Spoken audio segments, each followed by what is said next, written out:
जय हिंद दोस्तों।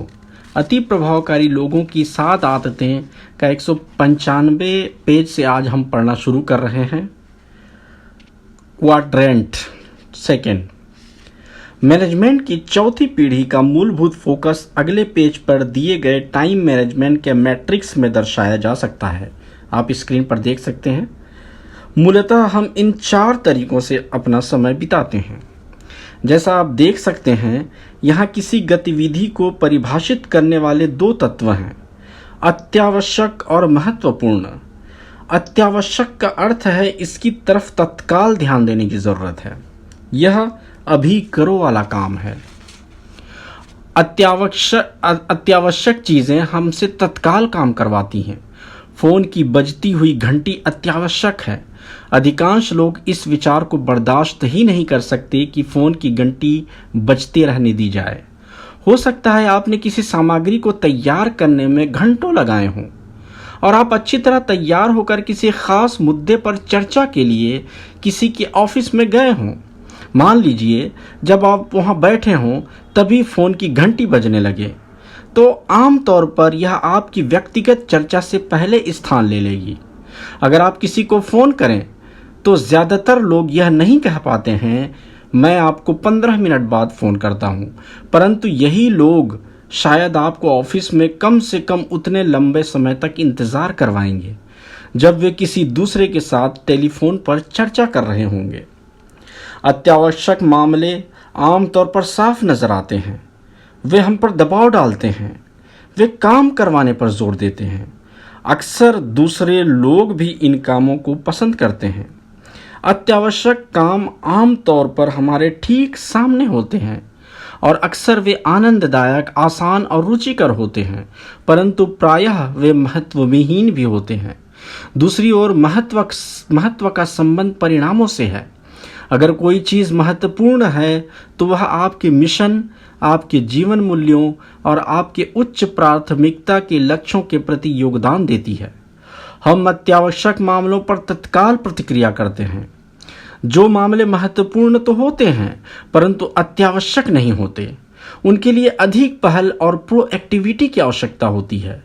अवसर को पकड़ने के लिए और चीजों को घटित करवाने के लिए हमें कार्य करना होगा।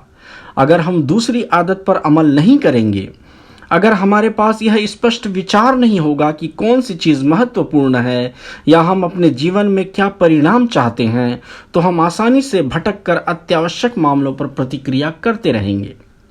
पल भर के लिए टाइम मैनेजमेंट मैट्रिक्स के 4 क्वाड्रेंट्स या हिस्सों को देखें।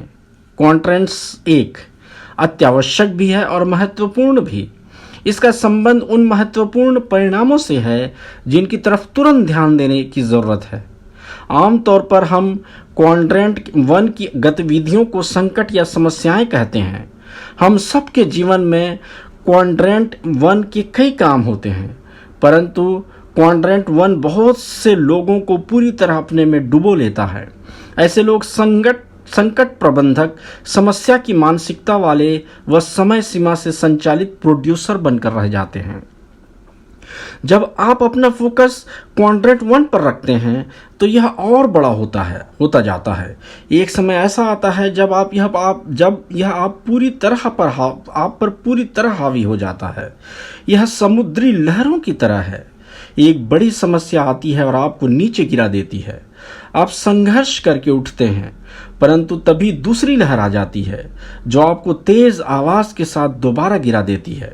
कुछ लोग अपने जीवन में हर दिन समस्याओं से टकराकर गिरते रहते हैं।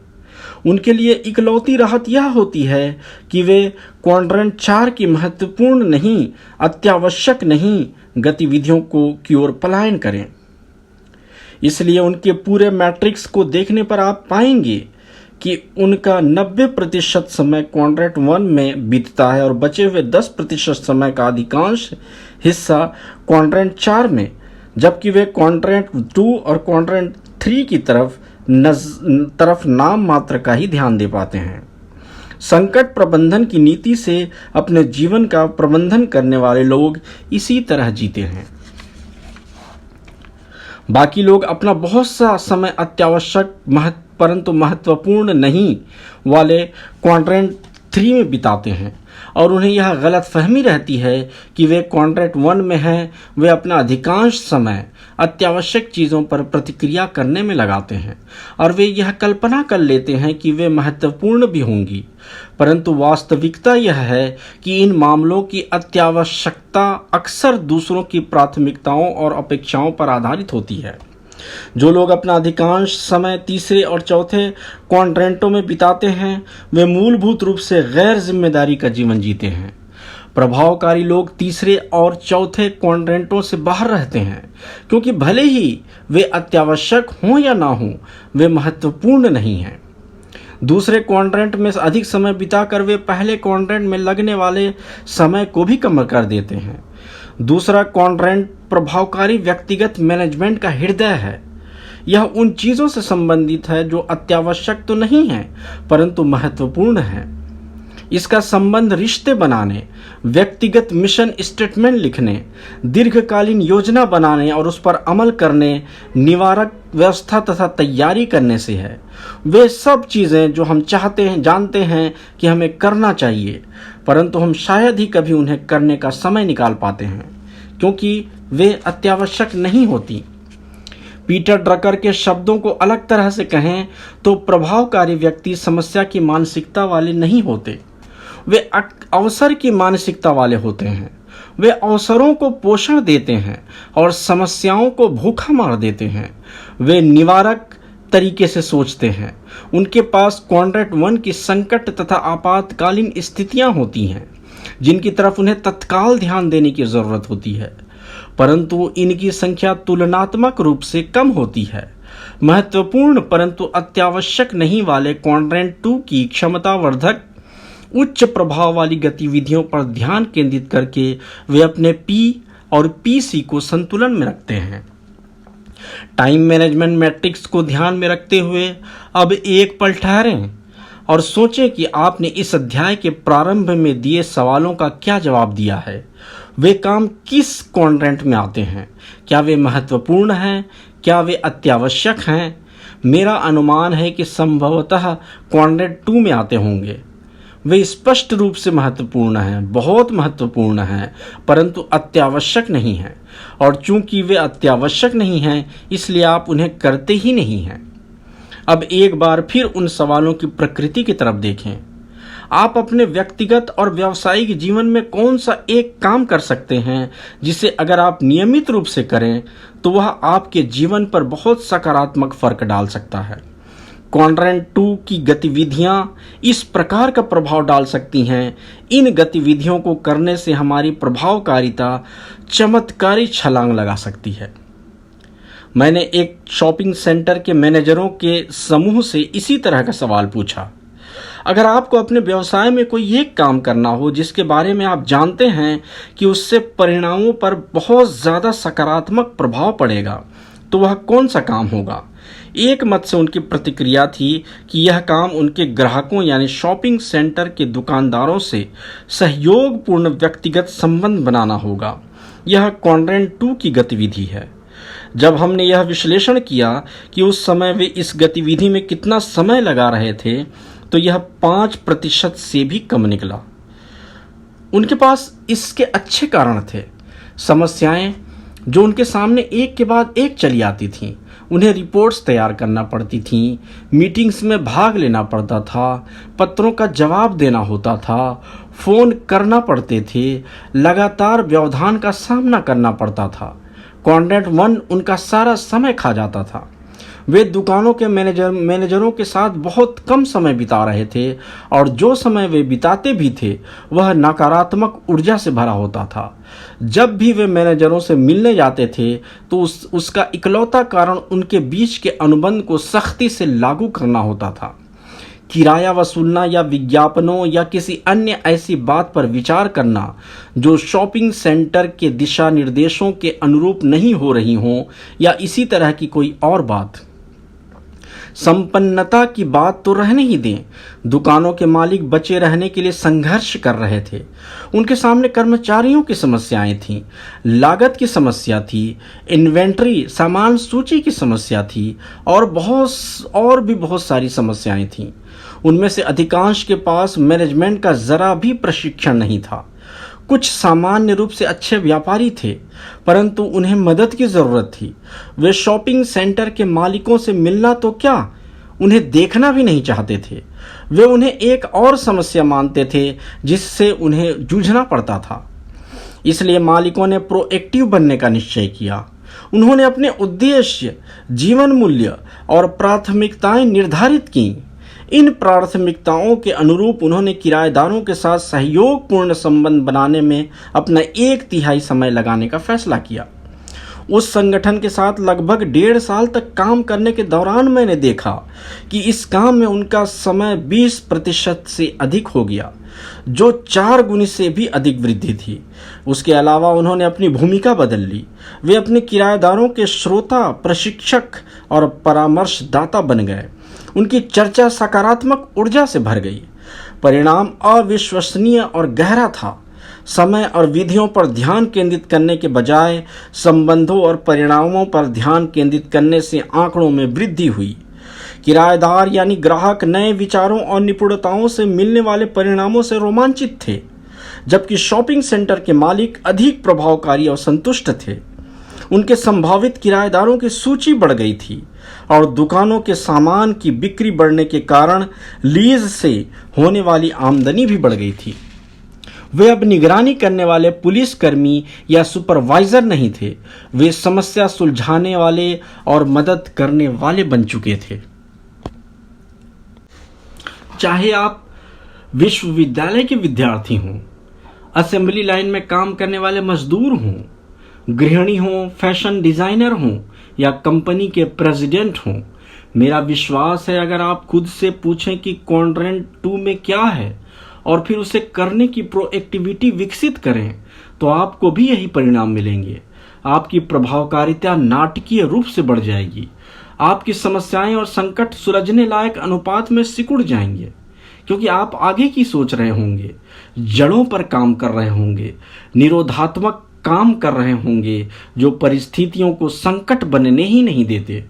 टाइम मैनेजमेंट की भाषा में इसे पैरेटो सिद्धांत कहा जाता है। 80% परिणाम 20% कार्यों से मिलते हैं। नहीं कहने में किस चीज की जरूरत होती है। शुरुआत में क्वाड्रेंट 2 के लिए समय निकालने का एकमात्र रास्ता क्वाड्रेंट 3 और 4 से समय निकालना है।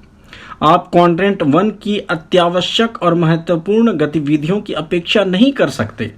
हालांकि जब आप क्वाड्रेंट 2 में तैयारी करने और रोकथाम करने से अधिक समय लगाएंगे तो क्वाड्रेंट 1 का आकार सिकुड़ जाएगा, परंतु शुरुआत में क्वाड्रेंट 2 में लगाने के लिए समय क्वाड्रेंट 3 और क्वाड्रेंट 4 से ही आएगा। क्वाड्रेंट 2 पर काम करने के लिए आपको प्रोएक्टिव बनना पड़ेगा, क्योंकि क्वाड्रेंट 1 और क्वाड्रेंट 3 आप पर काम करते हैं।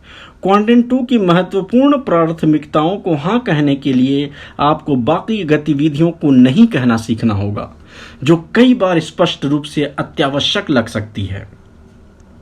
कुछ समय पहले मेरी पत्नी को एक सामुदायिक समिति की अध्यक्ष के रूप में काम करने का आमंत्रण मिला। उसके पास बहुत पहले से ही बहुत से महत्वपूर्ण काम थे, इसलिए वह दरअसल इस नए काम को नहीं करना चाहती थी।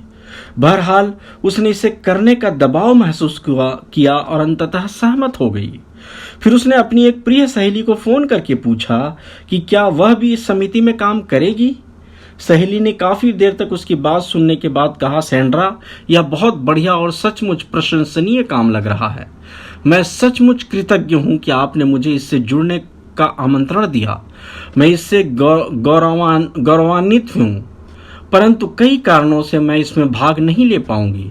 बहरहाल मैं आपको बताना चाहती हूं कि मैं आपके इस आमंत्रण के लिए कृतज्ञ हूं। सैंड्रा सुखद नहीं के अलावा हर तरह की प्रतिक्रिया के लिए तैयार थी।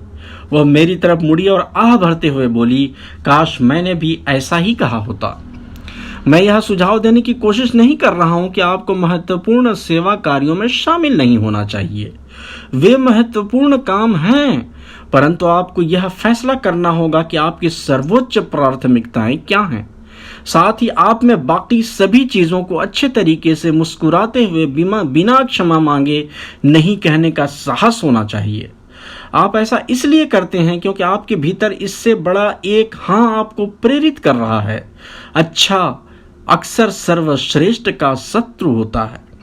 ध्यान रखें, आप हमेशा किसी न किसी चीज को नहीं कह रहे हैं। अगर आप अपने जीवन की स्पष्ट और अत्यावश्यक चीजों के साथ ऐसा नहीं करते हैं तो शायद आप अधिक बुनियादी और बेहद महत्वपूर्ण चीजों के साथ ऐसा करते हैं।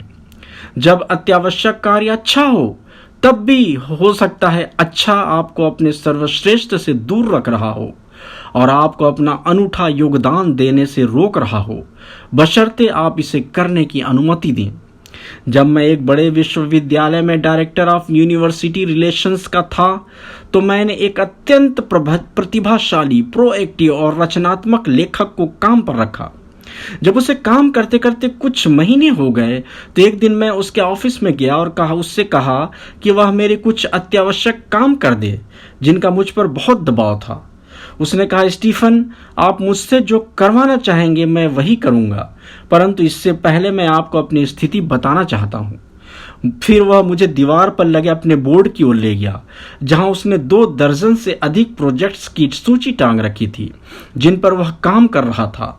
वहां पर पहले से निर्धारित प्रदर्शन के मानदंड और डेडलाइन की तारीखें भी लिखी थीं जिन पर पहले ही स्पष्ट रूप से सहमति हो चुकी थी। वह बहुत अधिक अनुशासित था और यही कारण था कि मैं सबसे पहले उसी के पास गया था। अगर आप कोई काम करवाना चाहते हैं तो उसे किसी व्यस्त व्यक्ति को सौंप दें। फिर वह बोला, स्टीफन, आप जो मुझे अभी सौंप रहे हैं उन्हें मुझे अच्छी तरह से करने में कई दिन लग जाएंगे। आपके आग्रह को पूरा करने के लिए मुझे बस इतना बता दें कि आप इन पहले से निर्धारित कामों में से किसे देरी से करवाना चाहेंगे या रद्द करवाना चाहेंगे। जाहिर है मैं इसकी जिम्मेदारी नहीं लेना चाहता था। मैं अपने स्टाफ के सबसे उत्पादक व्यक्तियों में से एक के पहिए में दांता सिर्फ इसलिए नहीं फंसाना चाहता था क्योंकि मैं उस संकट के वशीभूत होकर उस समय संकट के वशीभूत होकर मैनेजमेंट कर रहा था। मैं जो काम करवाना चाहता था वे अत्यावश्यक थे परंतु महत्वपूर्ण नहीं थे, इसलिए मैंने एक दूसरे संकटनाशक मैनेजर को खोज कर वे काम उसे सौंप दिए। हम हर दिन चीजों को हाँ या नहीं कहते हैं और आमतौर पर हम ऐसा दिन में कई बार करते हैं। सही सिद्धांतों का केंद्र और हमारे व्यक्तिगत मिशन पर फोकस हमें बुद्धि प्रदान करते हैं ताकि हम ये निर्णय प्रभावकारी तरीके से ले सकें। विभिन्न समूहों के साथ काम करते हुए मैं उनसे कहता हूं कि प्रभावकारी समय प्रबंधन और जीवन प्रबंधन का सार संतुलित प्राथमिकताओं के इर्द गिर्द व्यवस्थित करना और उन पर अमल करना है। फिर मैं ये सवाल पूछता हूं, अगर आपको इन 3 क्षेत्रों में से किसी एक में खुद को दोषी मानना हो तो वह कौन सा क्षेत्र है? पहला, प्राथमिकता तय करने की अयोग्यता, उन प्राथमिकताओं के आसपास व्यवस्थित होने की अनिच्छा या अक्षमता, या उन पर अमल करने और अपनी प्राथमिकताओं व व्यवस्था के अनुरूप कार्य करने के अनुशासन का अभाव। अधिकांश लोग कहते हैं कि उनका प्रमुख दोष अनुशासन की कमी है। अधिक गहराई से विचार करने पर मैं सोचता हूं कि यह सही नहीं है। दरअसल मूल समस्या यह है कि उनकी प्राथमिकताएं उनके दिले दिमाग में गहराई से नहीं बोई गई हैं। उन्होंने दूसरी आदत को सचमुच आत्मसात नहीं किया है। ऐसे बहुत से लोग हैं जो अपने जीवन में क्वाड्रेंट 2 की गतिविधियों के महत्व को समझते हैं, भले ही वे उन्हें इस रूप में पहचानते हों या ना पहचानते हों, और सिर्फ आत्म अनुशासन के माध्यम से वे उन गतिविधियों को प्राथमिकता देने और उन्हें अपने जीवन में उतारने की कोशिश करते हैं। परंतु चूंकि उनके पास सिद्धांत आधारित केंद्र और व्यक्तिगत मिशन स्टेटमेंट नहीं होते, इसलिए उनके पास लगातार कोशिश करते रहने की आवश्यक नींव ही नहीं होती है। वे सिर्फ पत्तियों पर काम कर रहे हैं, वे सिर्फ अनुशासन के नजरियों और व्यवहार पर काम कर रहे हैं और उनके मन में जड़ों या उन मूलभूत पैराडाइम्स की जांच करने का विचार ही नहीं आता जिनसे उनके स्वाभाविक नजरिए और व्यवहार उत्पन्न होते हैं। क्वाड्रेंट 2 पर केंद्रित होना एक ऐसा पैराडाइम है जो सिद्धांत आधारित केंद्र से निकलता है। अगर आप अपने जीवन साथी, धन, मित्रों, आनंद या किसी बाहरी तत्व पर केंद्रित हैं तो आप बार बार क्वाड्रेंट 1 और 3 में धकेल दिए जाएंगे, क्योंकि आप उन बाहरी शक्तियों पर प्रतिक्रिया करते रहेंगे जिन पर आपका जीवन केंद्रित है। भले ही आप अपने आत्म यानी स्वयं पर केंद्रित हों, परंतु आप उस पल के भावावेग पर प्रतिक्रिया करते हुए अंततः क्वाड्रेंट 1 और 3 में आ जाएंगे। आपकी आत्मनिर्भर इच्छा शक्ति अकेले ही आपको अपने केंद्र के खिलाफ प्रभावकारी तरीके से अनुशासित नहीं कर सकती। आर्किटेक्चर का सूत्र है, आकृति कार्य का अनुसरण करती है। इसी तरह मैनेजमेंट लीडरशिप का अनुसरण करता है। आप किस तरह से अपना समय बिताते हैं, यह दरअसल इस बात का परिणाम होता है कि आप अपने समय और अपनी प्राथमिकताओं को किस तरह से देखते हैं। अगर आपकी प्राथमिकताएं सिद्धांत केंद्र और व्यक्तिगत मिशन स्टेटमेंट से निकलती हैं, अगर वे आपके दिलो दिमाग में गहराई से बोई गई हैं, तो आप अपने समय का निवेश करने के लिए क्वाड्रेंट 2 को स्वाभाविक और रोमांचक स्थान के रूप में देखेंगे। क्वाड्रेंट 3 की लोकप्रियता या क्वाड्रेंट 4 के पलायन के आनंद को नहीं कहना लगभग असंभव होता है, जब तक कि आपके भीतर उससे ज्यादा बड़ा और प्रबल हाँ ना हो। जब आपके पास अपने वर्तमान प्रोग्राम की जांच करने की आत्म जागरूकता होती है और एक नए अनूठे सिद्धांत आधारित प्रोग्राम रचने की कल्पना और विवेक होते हैं जिसके प्रति आप हाँ कह सकें, सिर्फ तभी आप में इतनी आत्मनिर्भर इच्छा शक्ति होगी कि आप सच्ची मुस्कुराहट के साथ महत्वहीन चीज़ों को नहीं कह सकें। बाकी कल। जय हिंद।